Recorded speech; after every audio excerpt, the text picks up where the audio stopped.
Hoy nos toca ya comenzar con el Espíritu Santo según el libro de Hechos de los Apóstoles. Así que si nos ubicamos al comienzo del libro de los Apóstoles, cronológicamente hablando, estamos pensando en unos pocos días después de que el Señor había sido glorificado, había subido al cielo. Ya Jesucristo, antes de haber ascendido, les había dicho a sus discípulos que Él iba a enviar el Espíritu Santo. Y eso efectivamente sucedió. El Espíritu Santo vino y se manifestó. Realmente, a lo largo de todo el libro de Hechos de los Apóstoles, se ven muchas manifestaciones del Espíritu Santo.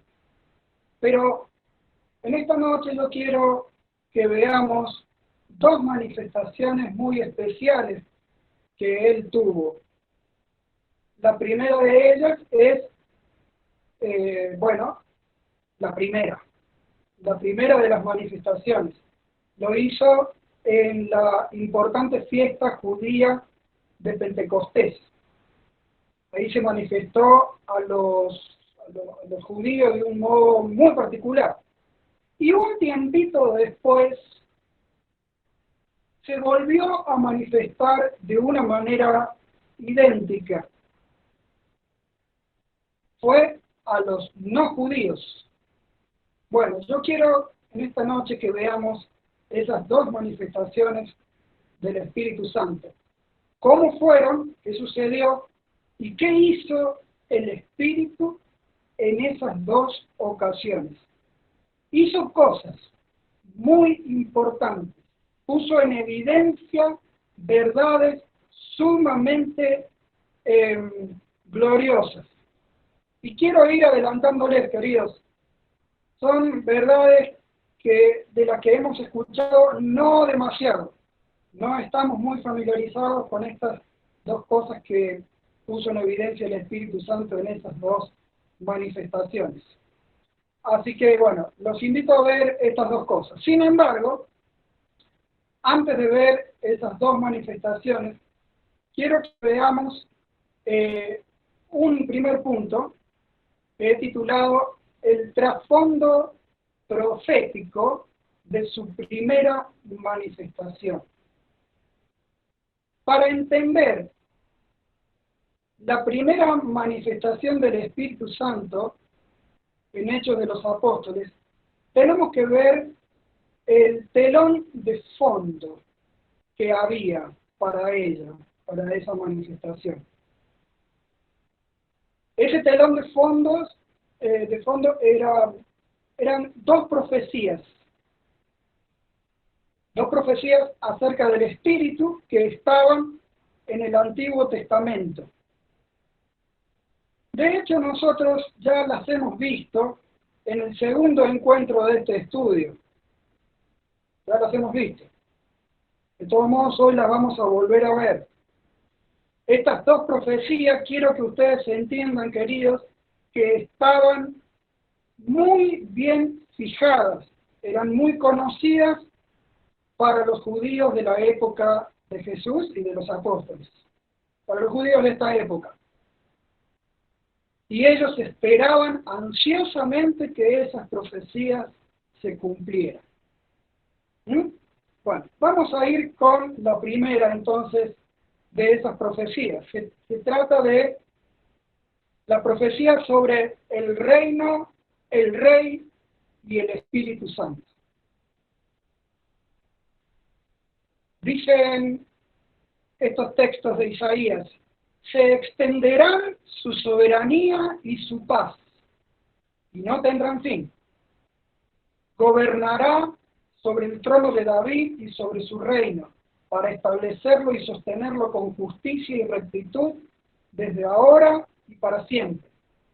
Y el Espíritu del Señor reposará sobre él, el Espíritu de sabiduría y de entendimiento, el Espíritu de consejo y de poder, el Espíritu de conocimiento y de temor del Señor. Esta profecía prometía al menos 3 cosas. Prometía, en primer lugar, miren el texto que está ahí en rojo y el texto subrayado. Dice, gobernará sobre su reino con justicia y rectitud para siempre. Prometía, en primer lugar, un reino glorioso y eterno. Una realidad global, podríamos decir, en donde había salvación y bienestar integral, espiritual, personal, social, judicial y hasta ecológica, podríamos decir. Bienestar integral, en todo sentido. Segunda promesa de esta profecía. Lean ustedes el texto que está en rojo, dice, subrayado, sobre el trono de David. Prometía un rey descendiente, obviamente, del rey David. Se le conocía como el Mesías, el ungido. Este rey se esperaba que tuviese capacidades realmente extraordinarias. Y la tercera promesa de esta profecía, fíjense lo que dice el texto, el Espíritu del Señor reposará sobre él. Espíritu de sabiduría y de entendimiento, de consejo y de poder, de conocimiento y de temor del Señor. Prometía que el Espíritu Santo capacitaría al rey. Esta profecía con sus 3 promesas, queridos hermanos, estaban muy bien fijadas en la mente de los judíos del tiempo de los apóstoles. Estaban ansiosos porque se cumpliera la profecía sobre el reino glorioso, el rey y el Espíritu Santo que lo capacitaba.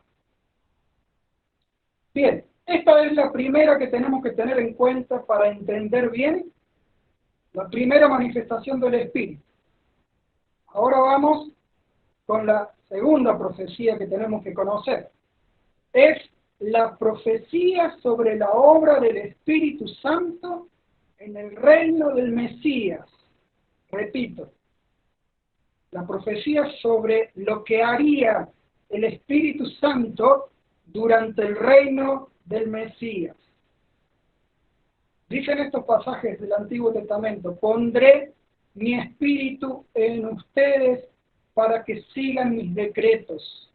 Derramaré mi espíritu sobre el pueblo de Israel. Derramaré mi espíritu sobre toda la gente. Sus hijos e hijas profetizarán. Sus ancianos tendrán sueños y sus jóvenes tendrán visiones.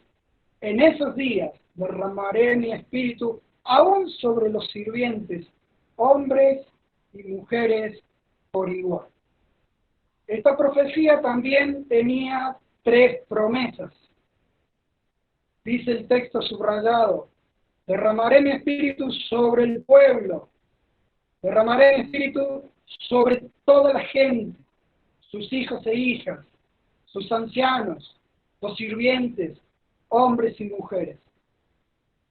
En primer lugar, prometía que en el reino del Mesías el Espíritu obraría de modo más general.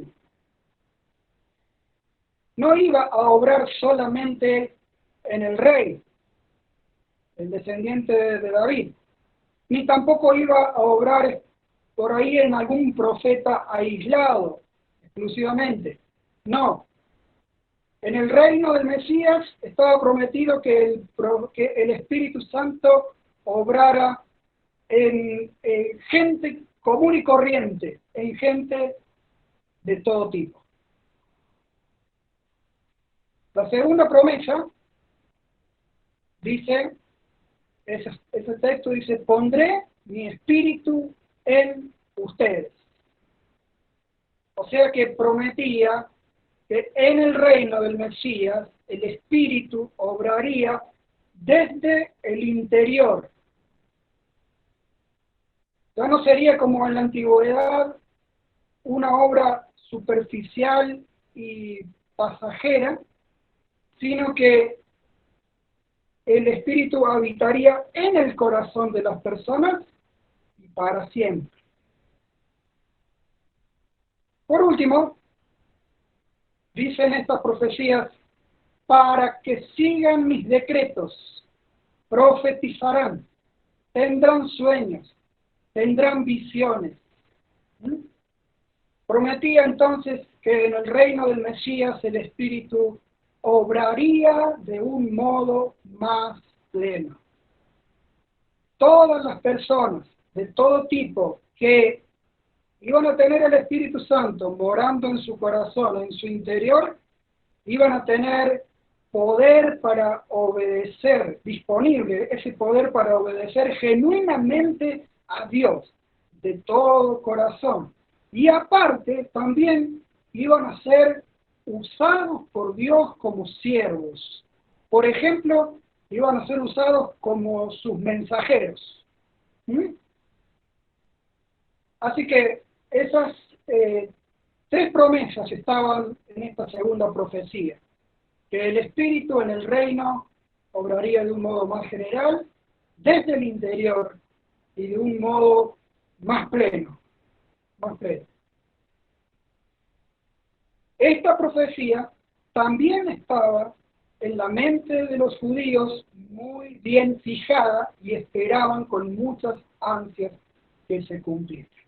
Así que, por un lado tenemos que para comprender la primera manifestación, que ahora vamos a ver del Espíritu Santo, tenemos la profecía del reino, el rey y el Espíritu Santo, y la otra profecía que es lo que haría el Espíritu Santo en el reino ese del Mesías. Muy bien, ahora sí, teniendo en nuestra mente estas dos profecías, vamos a ver la primera manifestación del Espíritu de Dios en el libro de Hechos de los Apóstoles. Es larga el encabezamiento, pero no quise cortarlo. Su primera manifestación a los judíos evidenció que Jesús es el Rey Salvador y ya está reinando. Vamos a ver lo que pasó en Hechos capítulo 2, versículo 1. Cuando llegó el día de Pentecostés, estaban todos juntos en el mismo lugar. ¿Quiénes? Había 120 discípulos de Jesús. De repente vino del cielo un ruido como el de una violenta ráfaga de viento y llenó toda la casa donde estaban reunidos. Se les aparecieron entonces unas lenguas como de fuego que se repartieron y se posaron sobre cada uno de ellos.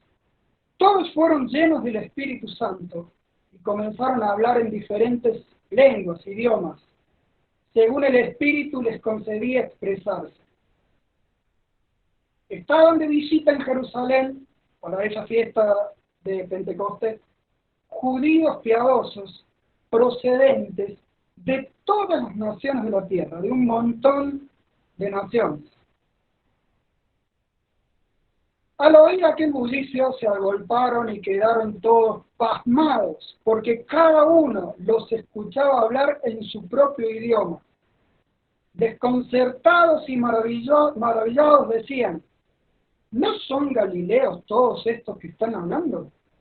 ¿Cómo es que cada uno de nosotros los oye hablar en su lengua materna? Todos por igual los oímos proclamar en nuestra propia lengua las maravillas de Dios. Desconcertados y perplejos se preguntaban, ¿qué quiere decir esto? Hermanos, ahí realmente acababa de suceder algo sobrenatural.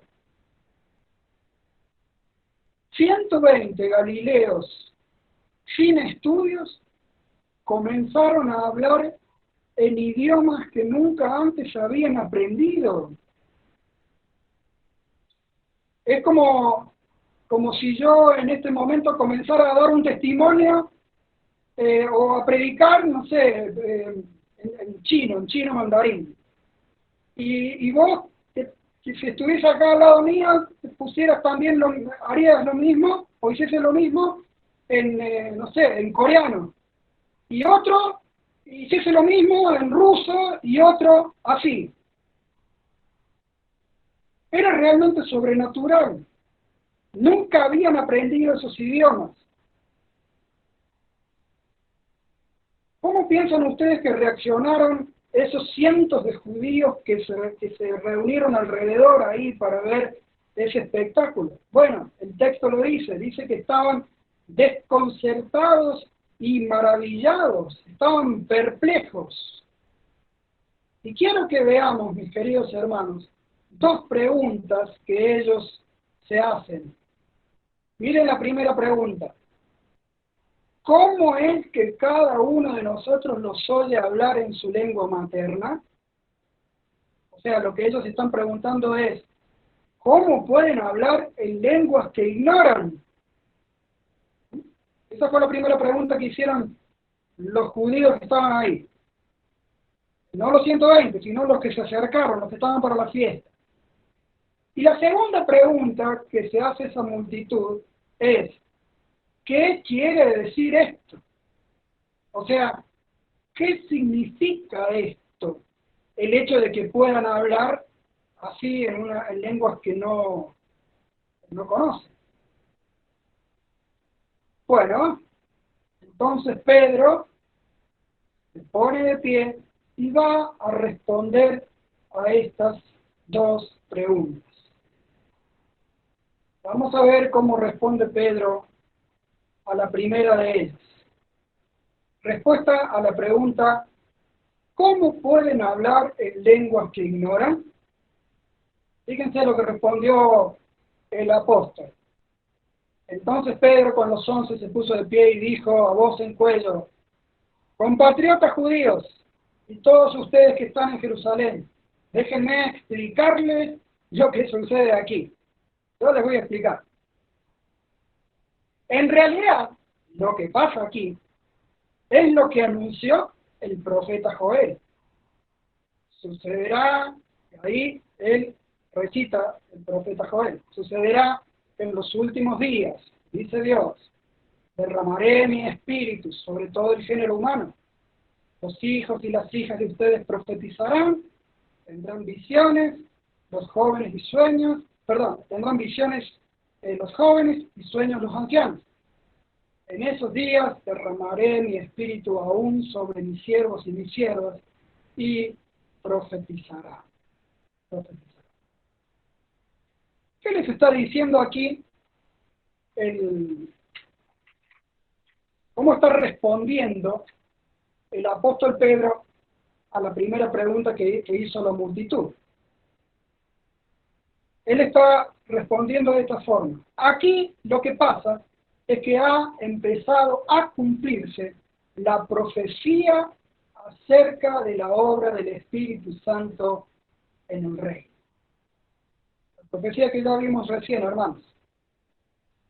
Pedro dice, aquí está comenzando a cumplirse eso que estaba profetizado en el Antiguo Testamento, lo que haría el Espíritu Santo en el reino del Mesías. ¿No dice esa profecía que el Espíritu iba a hacer una obra más general? Ya no solamente en el rey o en algún profeta como era antes. Bueno, estos son 120 Galileos sin estudios, campesinos, mujeres y hombres, mayores y jóvenes. ¿No dice la profecía que el Espíritu Santo en el reino del Mesías iba a hacer una obra desde el interior? Bueno, fíjense, el Espíritu Santo ha llenado a todos estos 120. ¿No dice la profecía que el Espíritu Santo haría una obra más plena? Muy bien, aquí está. Está usando a estos 120 como mensajeros de Dios. ha tomado control de ellos y está anunciando las maravillas de Dios por medio de esta gente. Así que esta es la respuesta de Pedro a la primera pregunta. Les dice, aquí se está cumpliendo la profecía acerca de lo que el Espíritu iba a hacer durante el reino del Mesías. Eso quiere decir que el Espíritu Santo ya está aquí, ya fue enviado. Entonces, en ese momento, hermanos, Pedro anticipa un cuestionamiento de parte de la multitud ahí, de todos los judíos reunidos, y él se da cuenta que le van a cuestionar algo, y le van a decir, momento, esa obra del Espíritu va a ser cuando el cuando el rey haya establecido su reino. Exactamente, dice Pedro. Ahora déjenme responderles la segunda pregunta. Y va a responder, ¿qué significa eso? ¿Qué significa eso de que la gente pueda estar por el Espíritu Santo hablando de esa forma? Dice, Jesús de Nazaret fue un hombre acreditado por Dios ante ustedes con milagros, señales y prodigios, los cuales realizó Dios entre ustedes por medio de él, como bien lo saben. Este fue entregado y por medio de gente malvada, los romanos, ustedes lo mataron, clavándolo en la cruz. Sin embargo, Dios lo resucitó y de ello todos nosotros somos testigos. Exaltado por el poder de Dios y habiendo recibido del Padre el Espíritu Santo prometido, ha derramado esto que ustedes ahora ven y oyen. David no subió al cielo y sin embargo declaró, dijo el Señor a mi Señor, siéntate a mi diestra hasta que ponga a tus enemigos por estrado de tus pies. Por tanto, sépalo bien todo Israel, todos ustedes que están escuchando, que a este Jesús, a quien ustedes crucificaron, Dios lo ha hecho Señor y Mesías. Esa es la respuesta de Pedro a la segunda pregunta. ¿Qué significa eso? Y él dice, significa que también se ha cumplido la profecía acerca del reino, el Rey y el Espíritu Santo. ¿Cuál es el Rey? Yo le voy a decir cuál es el Rey, dice Pedro. Es Jesús de Nazaret. Él fue exaltado.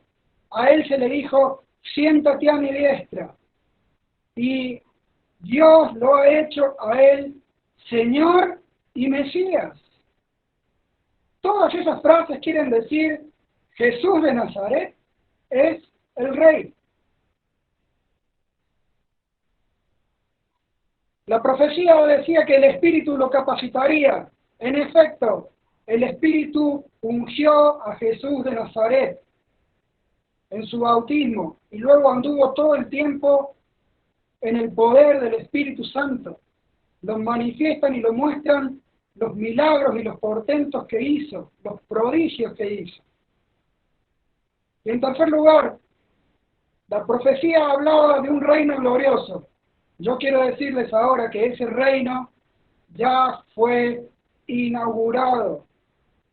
Si el rey está sentado sobre el trono y se le ha dado toda autoridad, y él es el Señor y es el Mesías, quiere decir que de algún modo él ya ha empezado a reinar. De algún modo el reino del Mesías ya se ha inaugurado. ¿Por qué esta gente es capaz de hablar un lenguaje que nunca antes habían aprendido? Porque el Espíritu Santo ya está haciendo la obra que haría en el reino del Mesías. Y si ustedes me dicen, que el reino ese todavía no existe. Sí, yo le digo, el reino ya se inauguró, porque Jesús de Nazaret, el que fue ungido por el Espíritu Santo, ya fue exaltado, ya fue entronizado y fue declarado oficialmente Mesías. Así que, lo que el Espíritu hace en su primera manifestación, hermanos, es evidenciar a los judíos que estaban ahí que Jesús es el Rey Salvador y ya está reinando. Porque en esa manifestación hizo cosas que según la profecía haría en el reino del Mesías. Jesús de Nazaret, el que murió, resucitó y fue glorificado, ha sido entronizado a la derecha de Dios, ahora reina y ha enviado el Espíritu Santo. Queridos, está clarísimo, ¿sí? Está clarísimo. Algunos dirán, Diego, pero yo no veo actualmente que ese reino prometido en el Antiguo Testamento esté realmente establecido. Yo no veo paz, bienestar, justicia plenamente establecidas en el mundo. Exacto, estoy de acuerdo. ¿Saben por qué? Porque el reino del Mesías, el poder del Rey, todavía no se manifiestan plenamente. Esa paz de la que habla la profecía, esa justicia, ese bienestar integral, espiritual, perfecto, todo eso se va a manifestar en todo su esplendor cuando el Rey Jesucristo regrese en gloria y reine. Sin embargo, puesto que Él ya ha sido entronizado y ya ha sido declarado Mesías por Dios, Él ha enviado su Espíritu Santo al mundo como representante. Y ese representante ya está ejerciendo poderes del reino del Mesías. Algunos de los poderes del reino ya se están manifestando gracias a que el representante del rey está aquí. ¿Cuáles son esos poderes que ya se están manifestando? Por ejemplo, el poder para declarar sin pecado a los que confían en el Rey, en el que murió y resucitó por los pecados. Ese es un poder oficial.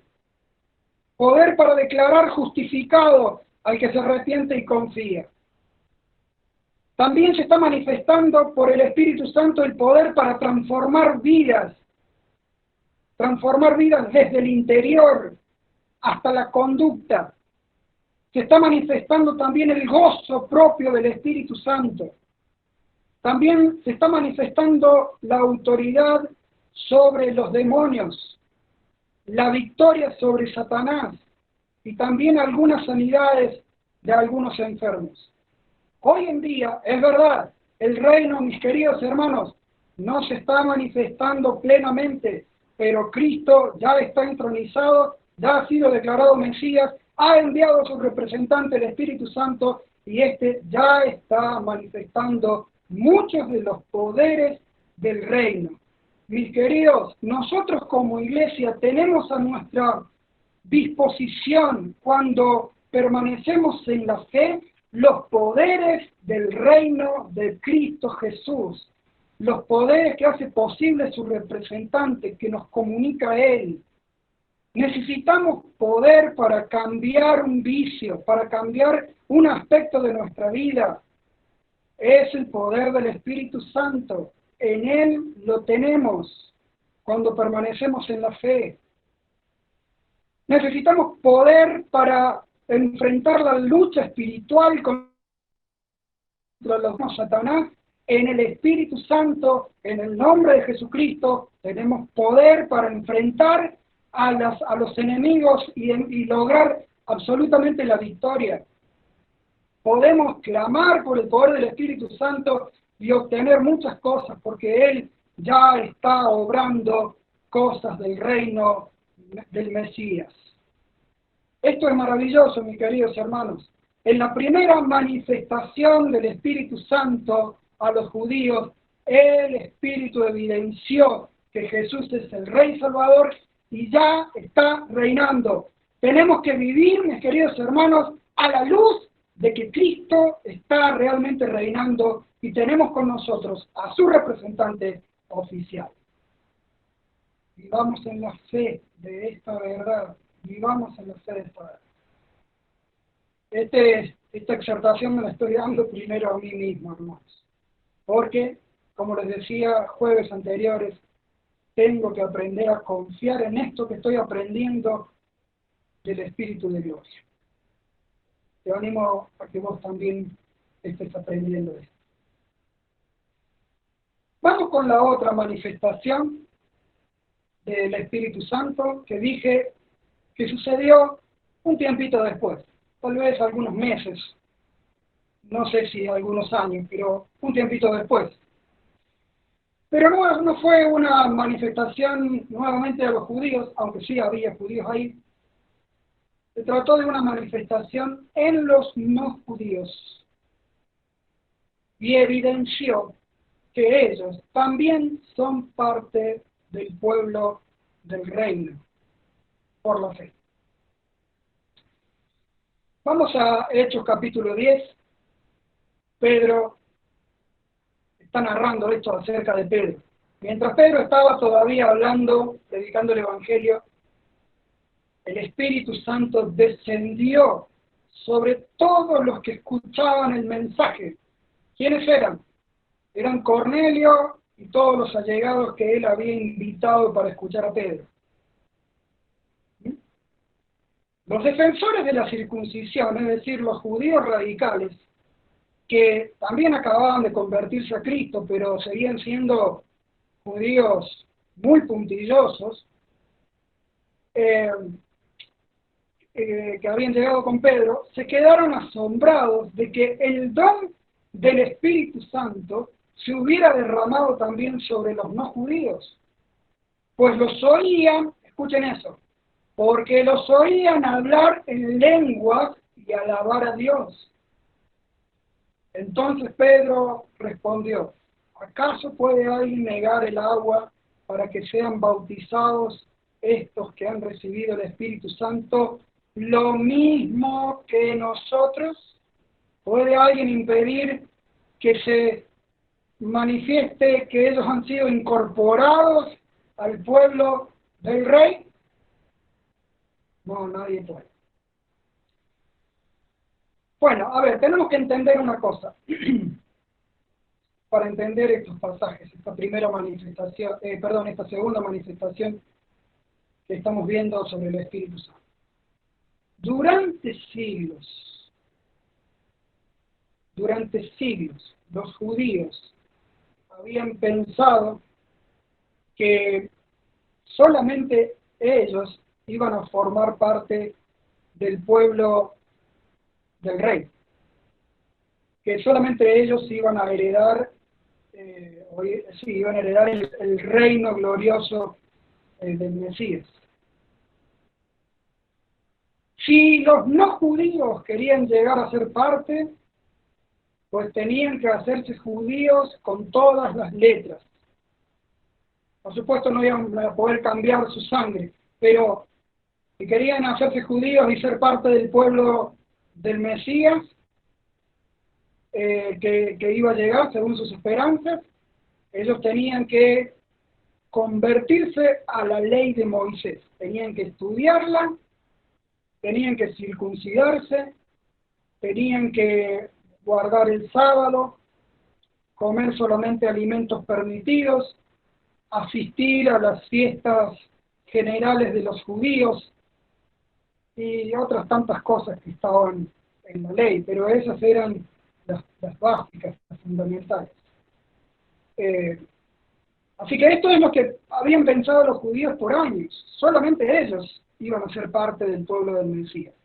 Y esto también lo creían, hermanos queridos, los judíos que se acababan de convertir al cristianismo. Hasta ese momento, hasta esta manifestación del Espíritu, ellos estaban pensando que el pueblo del Mesías estaba solamente conformado por descendientes de Jacob, descendientes de Abraham, exclusivamente. Pero luego se manifiesta el Espíritu de esta forma, y entonces les cae la ficha y empiezan a entender que, resulta que también los no judíos son incorporados al pueblo del reino, a la iglesia. Vamos a ver 4 cosas que veo en este pasaje. Sigamos leyendo lo que Pedro le cuenta también a los judíos radicales, después de lo que pasó con Cornelio. Dice, hermanos judíos, cuando comencé a hablarles, eran judíos cristianos los que estaban hablando acá, ¿no? Pedro le estaba contando a ellos. Cuando comencé a hablarles, el Espíritu Santo descendió sobre Cornelio y sus allegados, tal como al principio descendió sobre nosotros. Escuchen eso. Tal como al principio descendió sobre nosotros. Por tanto, si Dios les ha dado a ellos el mismo don que a nosotros al creer en el Señor Jesucristo, ¿quién soy yo para pretender estorbar a Dios? Es decir, para rechazar a los no judíos, para no permitir que sean incorporados al pueblo, a la iglesia. Al oír esto, esos judíos cristianos bastante radicales se apaciguaron y alabaron a Dios diciendo, así que también a los gentiles les ha concedido Dios el arrepentimiento para vida. Esto realmente era algo impensado para los judíos, que los no judíos también quisieran ser incorporados por Dios a su pueblo. Algunas veces les resultaba incluso ofensivo. Quiero que veamos entonces 4 cosas.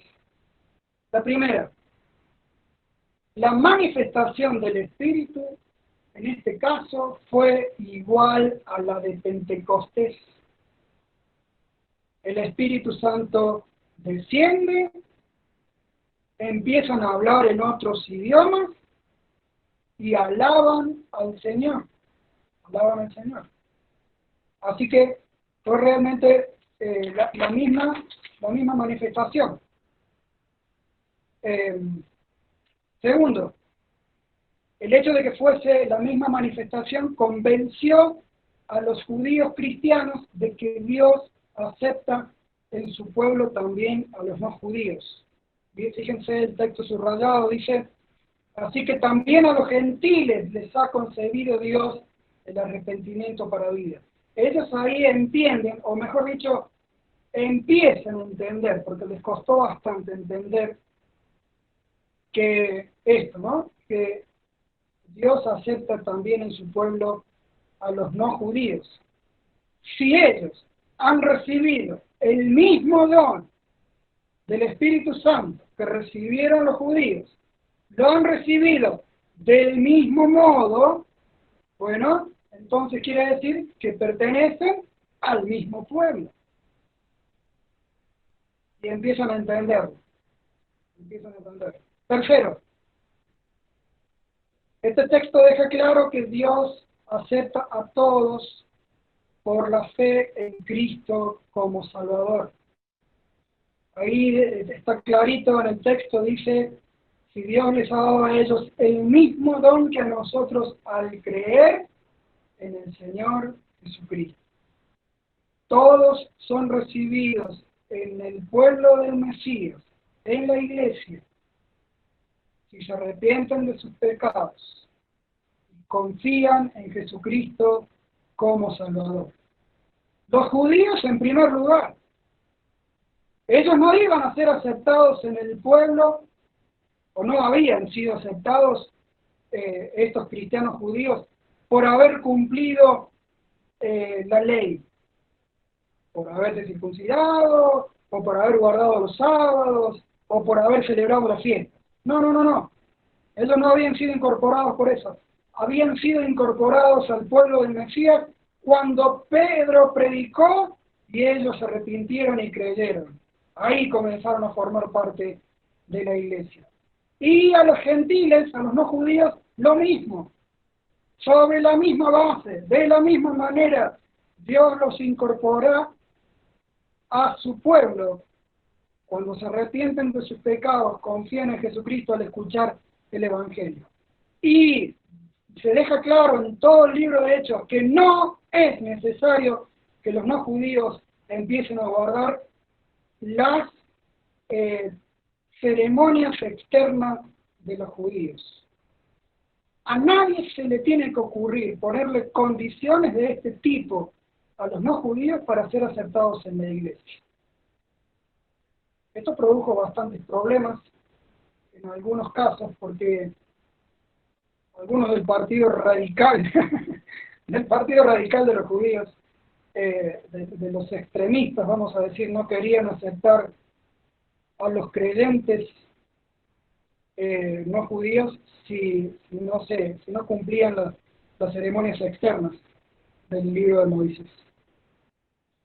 Muy bien, por último, los judíos cristianos deben compartir en igualdad con los no judíos. Esto es algo que se deja en claro también en Hechos de los Apóstoles.